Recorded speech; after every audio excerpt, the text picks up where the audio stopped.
Ang intense ng mga kaganapan ngayon sa abot kamay na pangarap sapagkat ikakagulat ni Doc Robert ang mga aaminin sa kanya ni Doc Lyndon.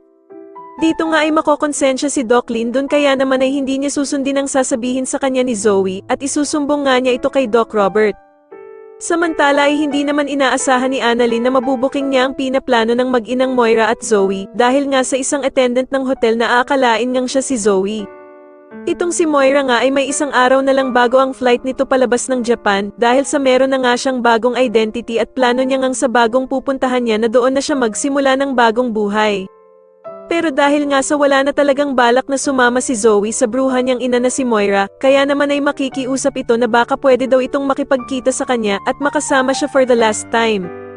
Samantala ay galit na namang kakausapin ni Giselle itong si Doc Carlos dahil nga sa malalaman niyang palihim na nakipag-usap ito kay Dax.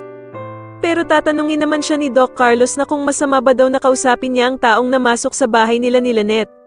Sasagutin nga siya ni Giselle na dahil nga daw sa pakikipag-usap ni Doc Carlos kay Dax ay biglang nagkaroon ng malaking abogado itong si Dax.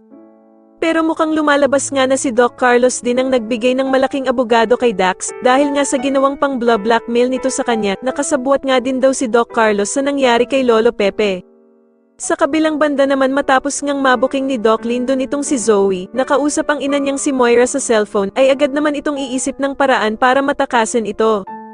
Sasabihan nga ni Zoe si Doc Lyndon na mas maiging silang dalawa na nga lang daw ang nakakaalam para hindi sila mahalata at dito nga ay magpapasama ito sa kanyang hulihin si Moira kung nasan man ito.